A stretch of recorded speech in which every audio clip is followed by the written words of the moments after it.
Hello दोस्तों, नमस्ते। मेरा नाम है अभिषेक झा और मैं आपका स्वागत करता हूं कॉमर्स भक्त के इस चैनल पर। और हम लोग आज करने वाले हैं प्रिंसिपल ऑफ मैनेजमेंट का पेपर सॉल्व। क्या करने वाले हैं? Paper solve, principle of management subject का पेपर सॉल्व।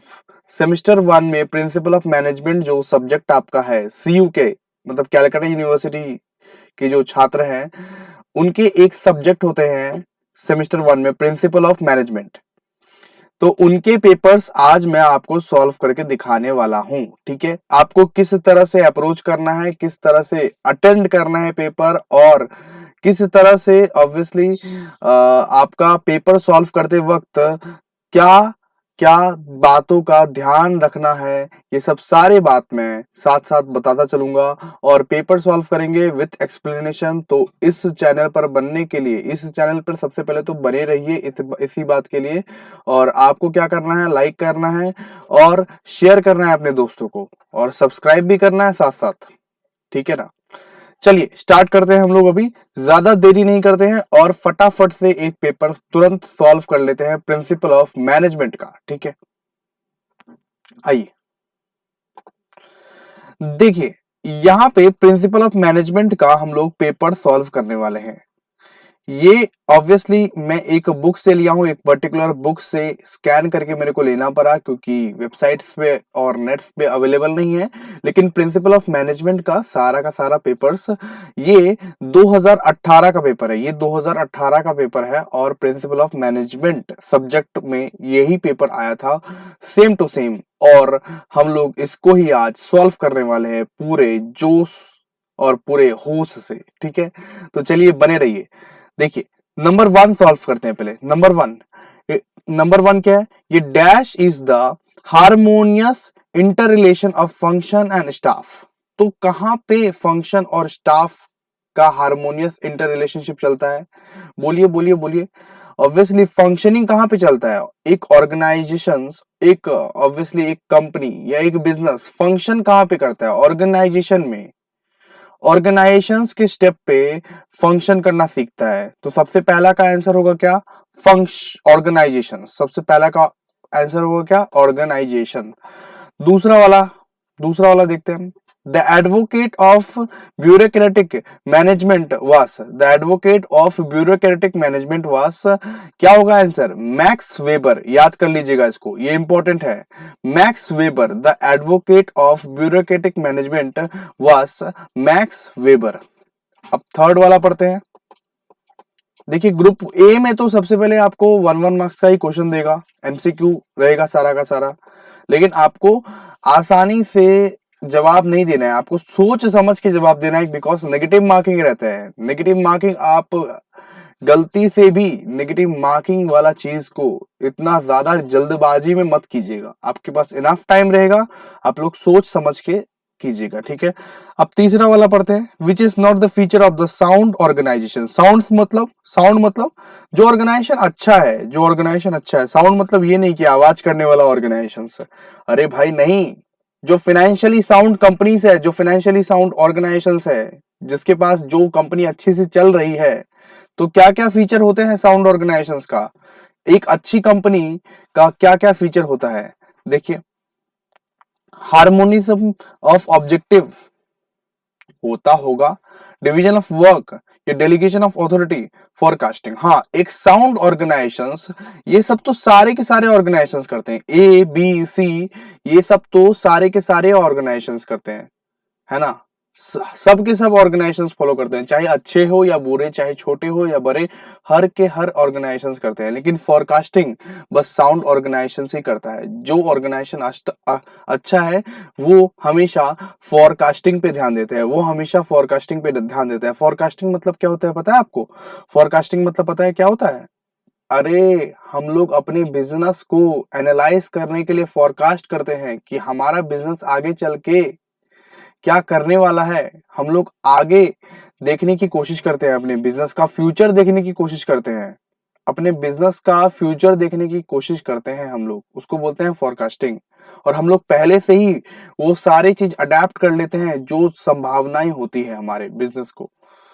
ठीक है, फोरकास्टिंग। चलिए आगे बढ़ते हैं।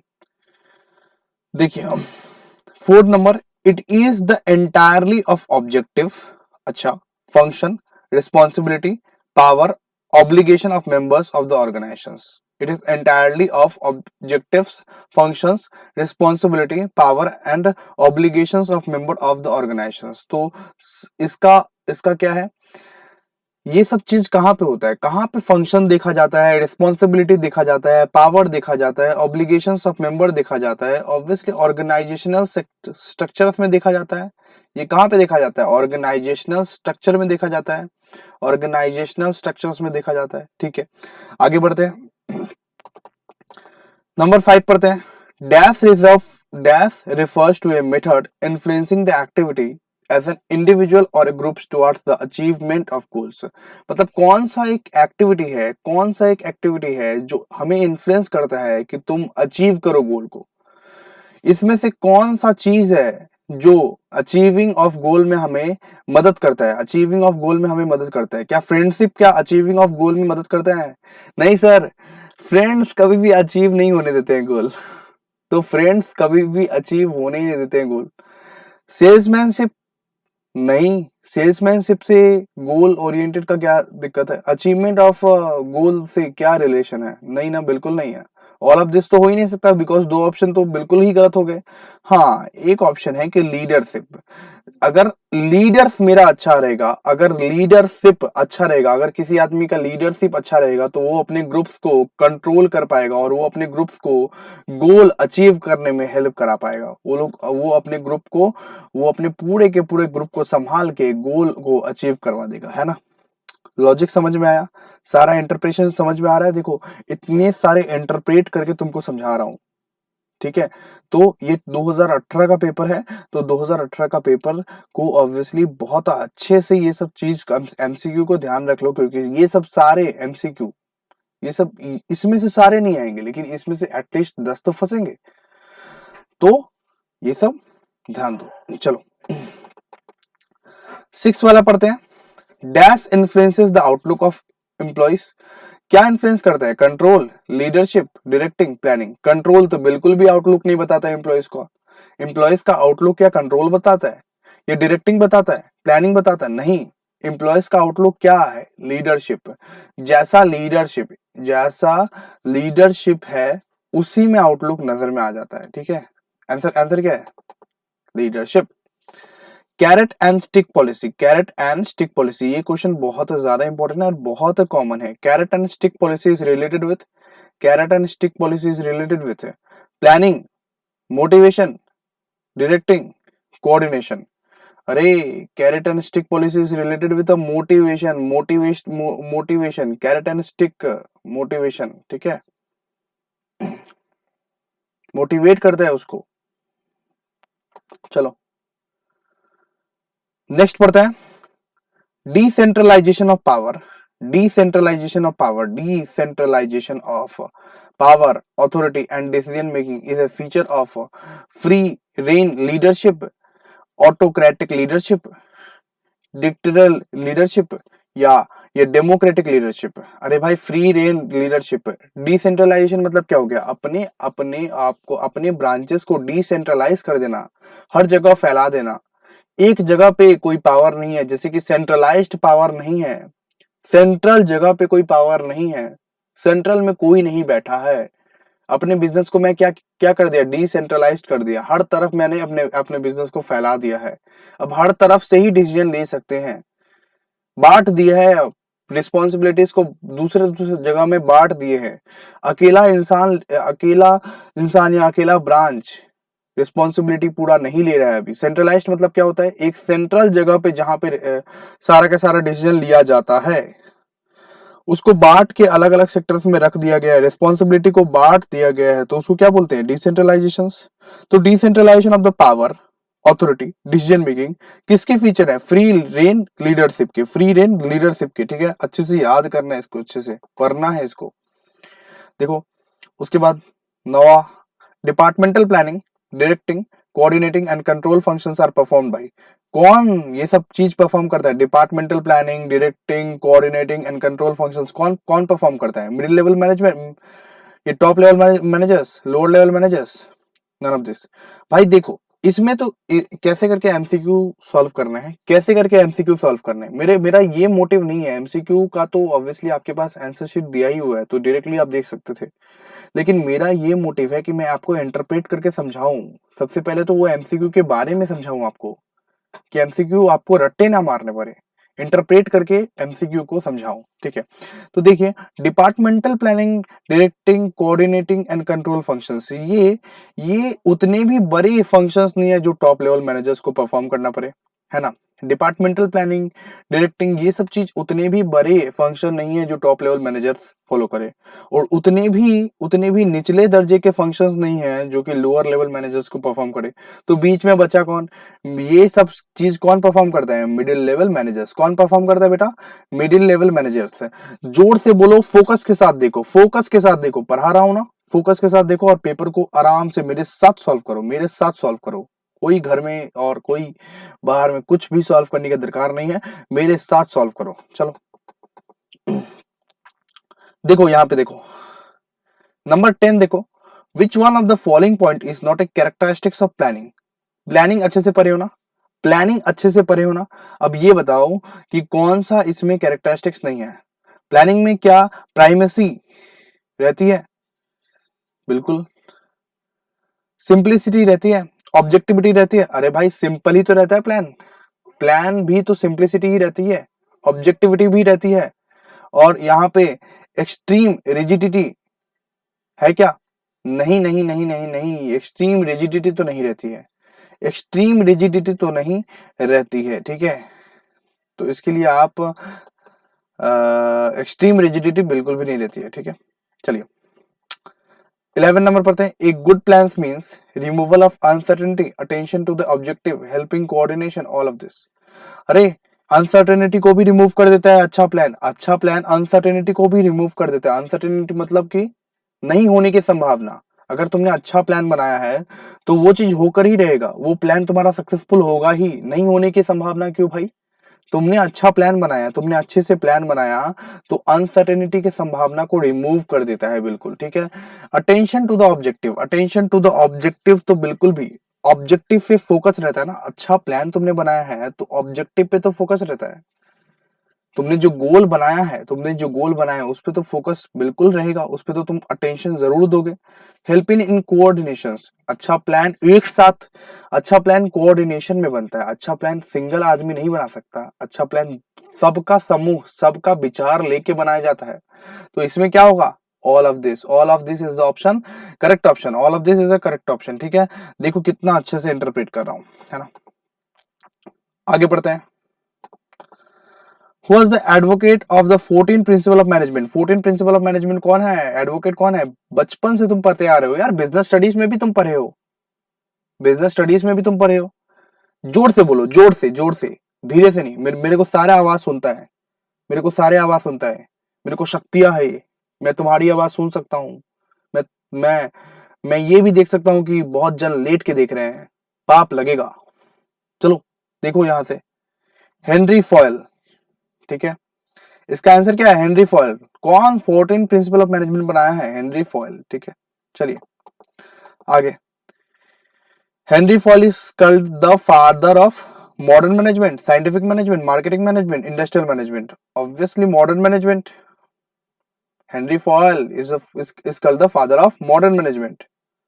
अच्छा, कमेंट सेक्शन में बोलो साइंटिफिक मैनेजमेंट का फादर कौन है, कमेंट सेक्शन में साइंटिफिक मैनेजमेंट का फादर कौन है, बताओ बताओ बताओ, साइंटिफिक मैनेजमेंट का फादर कौन है, बताओ। Who wrote the famous book The Practice of Management in 1954? Who wrote the famous book The Practice of Management in 1954? तो कौन कौन कौन लिखा था इसको, पीटर एफ ड्रकर। कौन कौन लिखा था, पीटर एफ ड्रकर। ठीक है, द प्रैक्टिस ऑफ मैनेजमेंट कौन लिखा था, पीटर एफ ड्रकर। चलो आगे बढ़ते हैं, आगे बढ़ते हैं, आगे बढ़ते हैं, आगे बढ़ते हैं, आगे बढ़ते हैं, आगे बढ़ते हैं। एक मिनट दोस्तों, हेलो दोस्तों, वापस आ गए, कुछ ग्लिच आ गई थी। ठीक है, वीडियो में कुछ ग्लिच आ गई थी, इसीलिए जाना पड़ा था। वापस आते हैं, चलिए 15 नंबर पढ़ते हैं। Dash was the first man to introduce the scientific approach in industrial management. तो साइंटिफिक अप्रोच कौन कौन लाया था? एफ डब्ल्यू टेलर लाया था। ठीक है, आपका भी आंसर सेम हो रहा है ना? आपका भी आंसर सेम हो रहा है ना? बिल्कुल सेम हो रहा है ना? बिल्कुल। चलिए ठीक है, एफ डब्ल्यू टेलर आंसर क्या होगा? F W Taylor. आगे बढ़ते हैं। Dash is the combination of justice and kindliness to all the employees at all level. तो क्या एक कॉम्बिनेशन है जस्टिस एंड काइंडलीनेस का? बताइए। Equity, equity, equity, equity. अगर सारे सारे के सारे एम्प्लॉयज एक साथ एकता में रहे तो सारे काम आसान हो सकते हैं। सारे के सारे काम आसान हो सकते हैं। चलिए आगे बढ़े। Dash is the process of stimulating people to accomplish desired goal. तो स्टिमुलेटिंग पीपल मतलब अरे हायर करते हैं ना, कौन सा प्रोसेस में हायर किया जाता है एम्प्लॉयज को? कौन सा प्रोसेस में हायर किया जाता है एम्प्लॉयज को? डिजायर्ड गोल को कंप्लीट करने के लिए, अपने गोल्स को कंप्लीट करने के लिए लोगों को भी हायर करना पड़ेगा ना।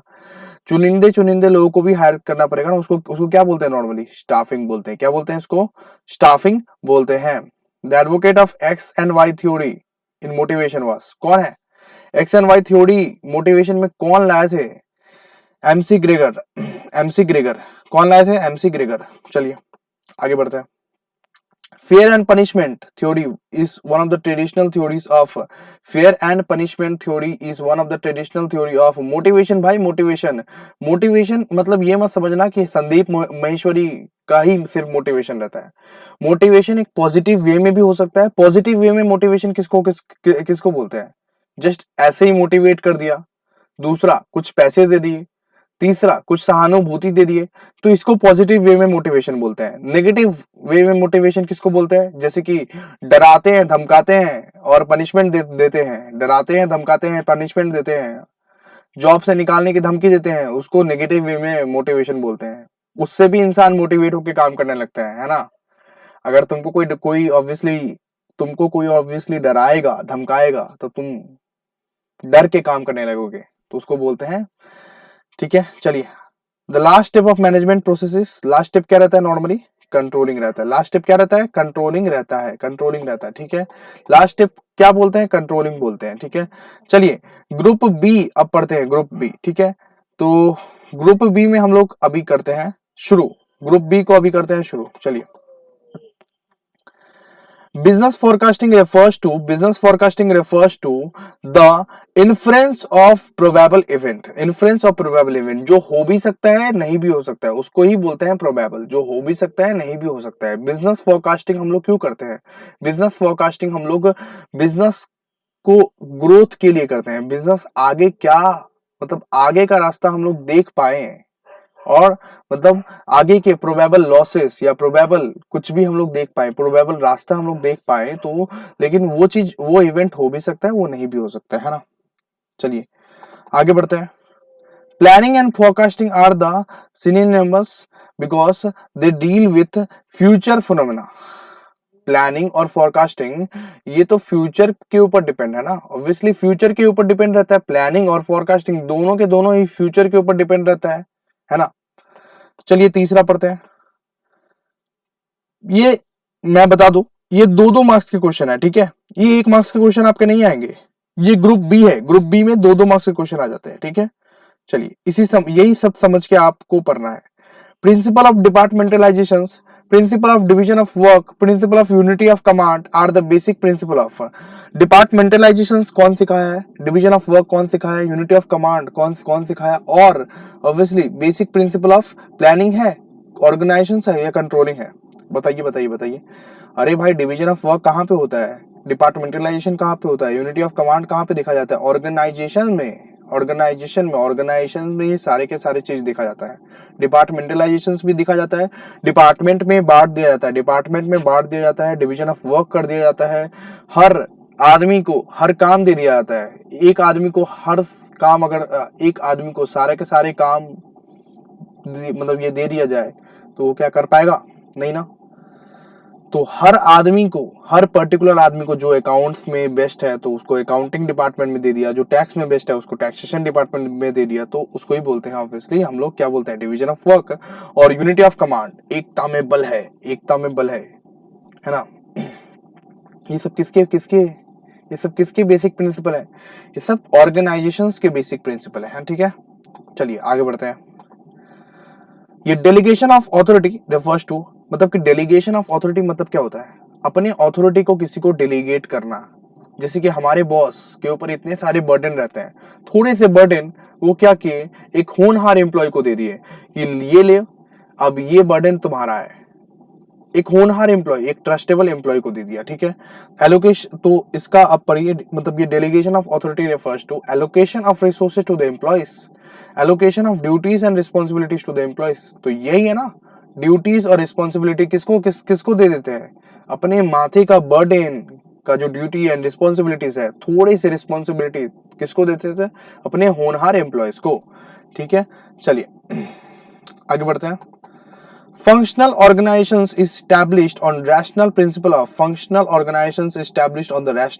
of division of labor। क्या है answer? Division of labour. Functional organisations कैसे रहेगा? अगर लेबर का तुम डिवीजन किए हो अच्छे से, तभी तो वो ऑर्गेनाइजेशन फंक्शनल बनेगा ना, तभी तो ऑर्गेनाइजेशंस में काम कर पाओगे। अगर लेबर अच्छे से परफॉर्म करेगा वहां पे, अगर लेबर एक्सपर्टीज तरीके से जहां जहां उसके जो काम उसको आता है वही काम उसको मिलेगा, तब तो उस ऑर्गेनाइजेशन का कुछ भला हो पाएगा। वरना एक आदमी अगर हर कुछ कर रहा है या एक आदमी अगर कुछ दूसरा ही काम कर रहा है जो उनको नहीं आता, तो वो फंक्शनल कैसे रहेगा? वो तो बर्बाद ऑर्गेनाइजेशन कहलाएगी, वो तो बर्बाद ऑर्गेनाइजेशन कहलाएगी, ठीक है। चलिए आगे बढ़ते हैं। Which one of the following is directly related to the motivation? Motivation में डायरेक्टली रिलेटेड क्या क्या है? देखिए ऑप्शन पढ़िए। रेम्यूनरेशन, ट्रेनिंग, रिक्रूटमेंट या नन ऑफ दिस। तो आंसर क्या है इसका? रेम्यूनरेशन। आंसर क्या है इसका? रेम्यूनरेशन। मोटिवेशन किससे मिलता है तुमको? पैसे से। सबसे ज्यादा मोटिवेशन इंसान को कब मिलता है? जब इंसान को कोई पैसा देता है, ठीक है। तो remuneration is the correct answer, ठीक है। आगे पढ़ते हैं।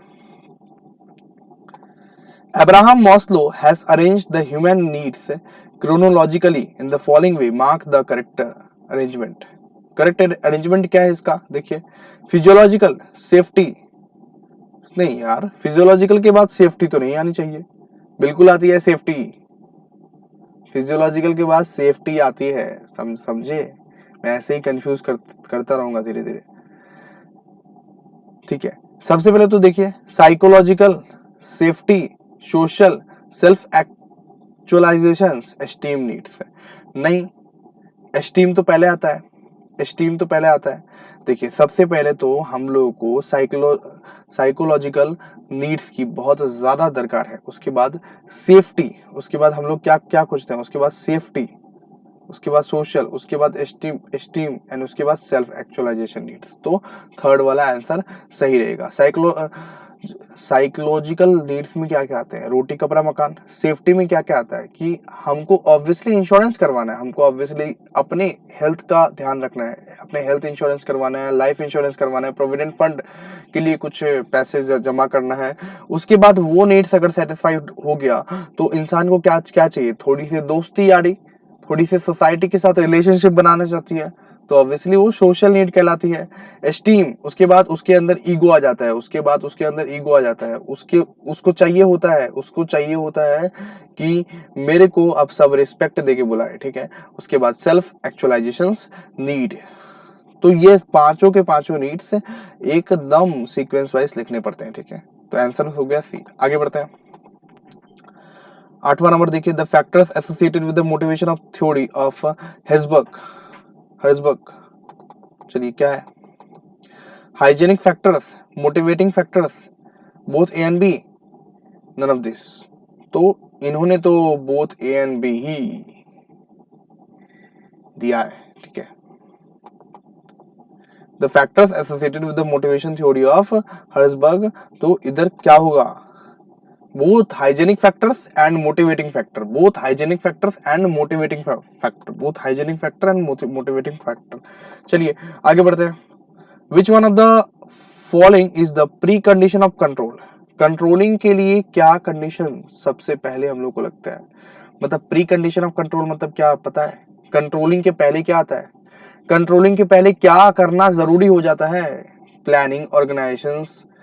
हाँ, कंट्रोलिंग के पहले क्या करना जरूरी हो जाता है? Planning, organization, staffing, directing, controlling. तो कंट्रोलिंग के पहले डायरेक्टिंग करना जरूरी हो जाता है।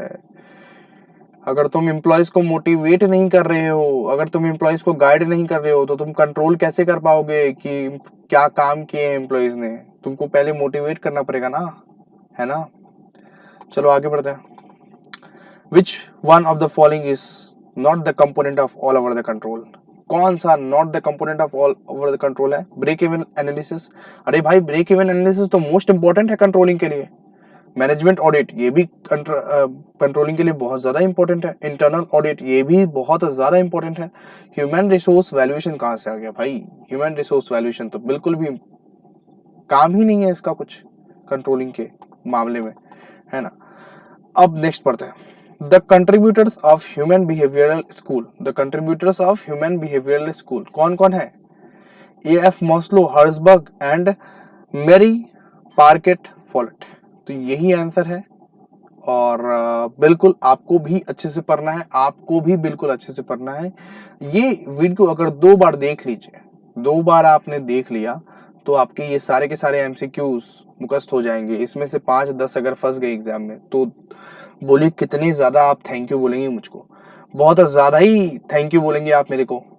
और बोलिएगा उस दिन जिस दिन आ गया है एग्जाम में, ठीक है। चलिए 12 वाला पढ़ते हैं। Dash is the system to prove the future of the influence of the known factor.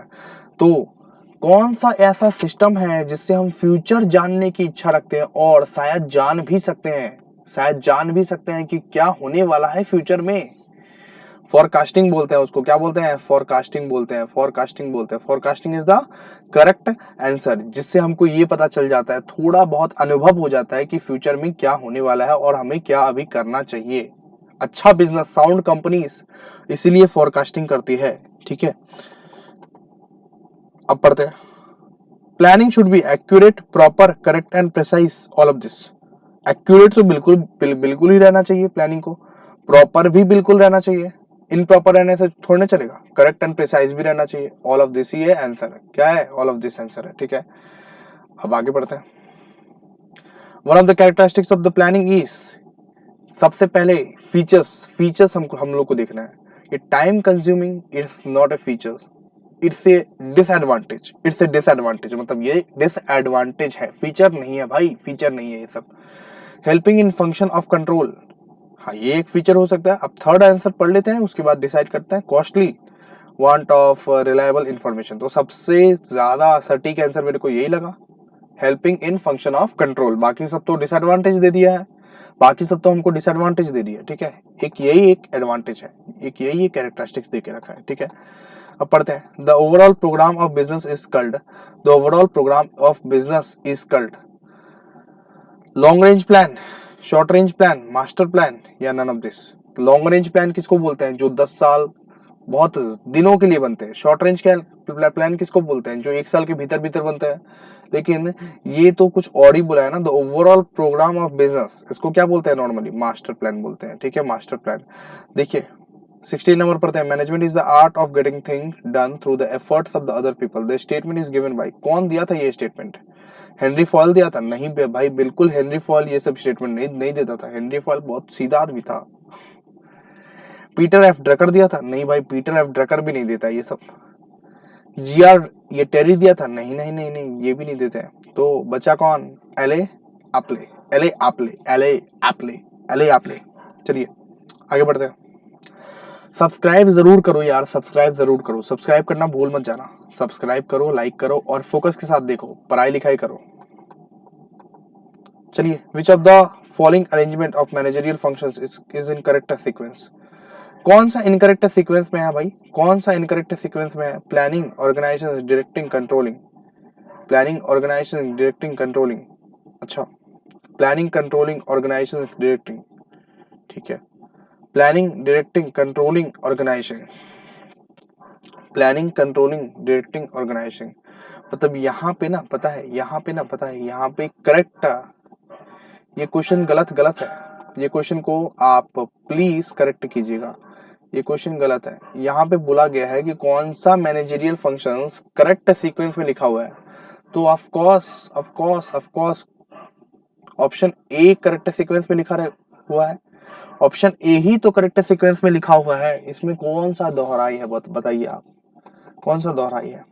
अब देखिए 18 नंबर पढ़ते हैं, management is a universal, local, national, regional. अरे भाई मैनेजमेंट हर जगह चलती है, देश विदेश हर जगह चलती है, हर जगह ही चलती है। तुम्हारी मम्मी भी मैनेजमेंट करती है। घर को मैनेज कौन करता है, पापा मम्मी।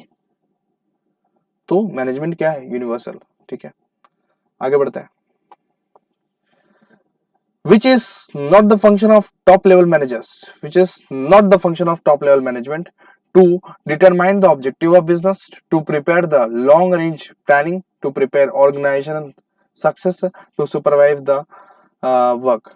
तो अरे टॉप लेवल मैनेजर्स का काम ही क्या रहता है, to supervise the work, work को देखने का। टॉप लेवल मैनेजमेंट का काम क्या रहता है, टॉप लेवल मैनेजर्स का काम क्या रहता है, सुपरवाइज द वर्क। ठीक है, अब आगे पढ़ते हैं। सॉरी दोस्त, चलिए। विच is not the merit of scientific management. कौन सा साइंटिफिक मैनेजमेंट का एडवांटेज नहीं है, कौन सा साइंटिफिक मैनेजमेंट का एडवांटेज नहीं है, देखिए पढ़िए। Increase in the production in minimum time, increase in quality of product, reduction in the cost of production, welfare of worker.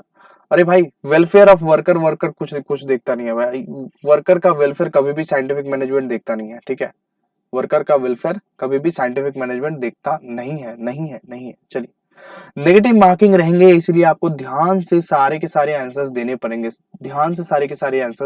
ठीक है, अच्छे से आंसर्स दीजिएगा। ठीक है, और ये वीडियो को तो कम से कम 2 बार देखिएगा, ऐसे ही सॉल्व करते रहेंगे, धीरे धीरे आते रहेंगे। ठीक है, आपके एग्जाम्स के तो अभी बहुत सारे लेट है। चलिए पढ़ते हैं। Decentralization of authority is the fundamental phase of centralization या डेलीगेशन या रिस्पॉन्सिबिलिटी या ऑल ऑफ दिस। तो आंसर क्या होगा, डेलीगेशन। आंसर क्या होगा, डेलीगेशन। चलिए 22 नंबर पढ़ते हैं। Which of the following is not a reason behind ये डेलीगेशन ऑफ अथॉरिटी। कौन सा, natural limitation of human being, full utilization of efficiency and power, expansion of business, limitations of the resources कभी भी reason नहीं होता delegation of authority का। बहुत ज्यादा ही रिसोर्सेस है, limitations of the resources is not the correct reason behind ये डेलीगेशन ऑफ अथॉरिटी। ठीक है, क्योंकि ये सारे चीज रहते हैं रीजन, लेकिन लिमिटेशन ऑफ रिसोर्सेस कभी भी रीजन नहीं बन सकते हैं। रिसोर्सेस का कमी डेलीगेशन ऑफ अथॉरिटी से क्या ही मतलब है, क्या ही मतलब है, बोलिए आप कमेंट सेक्शन में बताइए, इसका लॉजिक बताइए आप, है ना। Advantages of delegation of authority क्या है, reducing the burden of executive के ऊपर क्या बर्डन कम हो जाता है डेलीगेशन ऑफ अथॉरिटी करके। अथॉरिटी को अपने होनहार एम्प्लॉय को दे देना क्या बर्डन कमाता है, बर्डन क्या कम कर देता है एग्जीक्यूटिव का, या enhancing the moral of the staff. Only A, enhancing the moral of the staff मतलब जो स्टाफ रहता है उनका क्या मॉरल बूस्ट होता है इससे। Only A, both A and B. तो both A and B is the correct option. ठीक है, चलिए आगे बढ़ते हैं। ये dash is the ability of a manager to exert interpersonal influence toward the achievement of the goals, motivation, leadership, management, control. बताइए इसका। अरे भाई पर्सनल इन्फ्लुएंस, कौन अपना पर्सनल इन्फ्लुएंस लगाता है towards the achievement of the goal, leadership control से। Leadership अगर आप करोगे तो पर्सनल इन्फ्लुएंस रहता है वो अचीवमेंट ऑफ द गोल्स की तरफ। ठीक है, लीडरशिप में यही गुण है कि वो अचीवमेंट ऑफ द गोल बहुत अच्छे से करता है, अपने सारे साथियों को ऑब्वियसली समूह बांध के काम करता है जिससे गोल आसानी से अचीव हो जाए, गोल क्या हो जाए, आसानी से अचीव हो जाए। ठीक है, अब आगे बढ़ते हैं। In a context of socio-economic changes, it becomes impossible for an organization to sustain its existence for a long time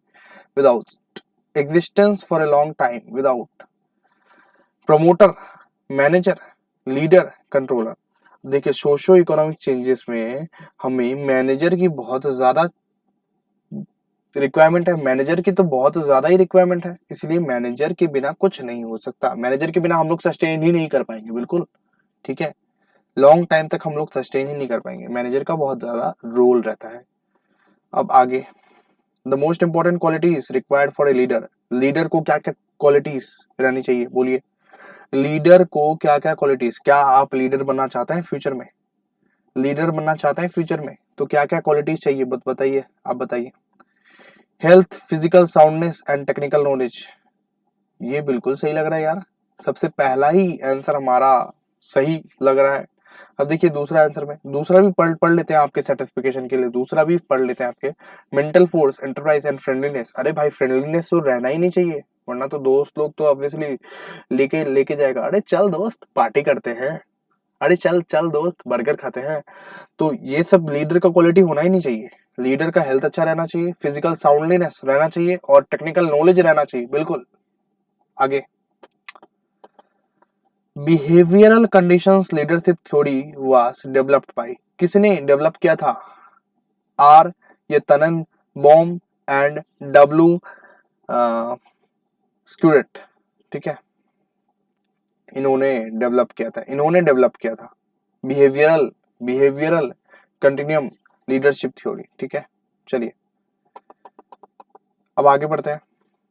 team of managerial grade is the style of leadership where maximum possible attention is given to the worker and production। तो यही है important, यही है correct, यही है सब कुछ। तो टीम ऑफ मैनेजरियल ग्रेड का मतलब क्या होता है, टीम ऑफ मैनेजरियल ग्रेड का मतलब क्या होता है, maximum possible attention is given to the worker and production, worker पे मैक्सिमम पॉसिबल अटेंशन, जितना मैक्सिमम तुम अटेंशन दे पाओ उतना मैक्सिमम दो वर्कर एंड प्रोडक्शन पे, कितना प्रोड्यूस कर रहा है वर्कर और वर्कर क्या कर रहा है इस पे तुमको ध्यान रखना है, ठीक है, इसका मतलब यही होता है, मैनेजरियल ग्रेड। चलो आगे आगे आगे आगे आगे आगे आगे चलो, recruitment selection and placement are the main functions of, अरे कहाँ पे रिक्रूटमेंट होता है, कहाँ पे सिलेक्शन होता है, कहाँ पे प्लेसमेंट होता है, स्टाफिंग में ऑफ कोर्स स्टाफिंग में होता है ये सब चीज, स्टाफिंग में रिक्रूटमेंट होता है, सिलेक्शन होता है, प्लेसमेंट होता है, सारे कुछ स्टाफिंग में होता है ना। चलिए आगे बढ़ते हैं। Which one of the following is correct? Performance is equal to ability into mental pressure. Performance equal to motivation into mental pressure. Performance equal to ability into motivation.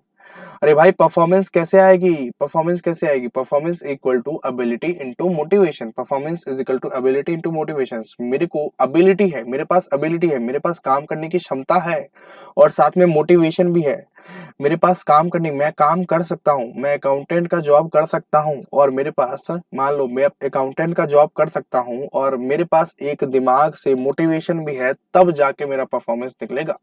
तो performance equal to ability into motivation. तो ये सारे के सारे MCQs हमने आज solve किए, सारे के सारे पेपर हमने आज सॉल्व किए फुल फ्लेज्ड वे में, और पूरा का पूरा एक्सप्लेनेशन मैंने आपको ईमानदारी से दिया है। तो इस बात को प्लीज कदर करो यार, प्लीज कदर करो और सबसे पहले ही सब्सक्राइब करो, अपने दोस्तों के साथ शेयर करो, उनका भी तो एग्जाम है, तुम्हारा एग्जाम है तो उनका एग्जाम नहीं है क्या, बिल्कुल एग्जाम है, तो उनके साथ भी ये वीडियो को तुमको शेयर करना है, ठीक है, और लाइक करो, ठीक है, और इस चैनल पर बने रहो, ऐसे ऐसे रिवीजन वीडियो रोज लाऊंगा, इस चैनल पर बने रहो, ठीक है। Thank you thank you thank you thank you thank you thank you, बहुत बहुत धन्यवाद तुम्हारा और बहुत बहुत धन्यवाद तुम लोगों का, ऐसी सपोर्ट बनाए रखो। शुभ रात्रि, मिलते हैं किसी और दिन, किसी और वीडियो में, किसी और रिवीजन में। थैंक यू, चलिए बाय बाय।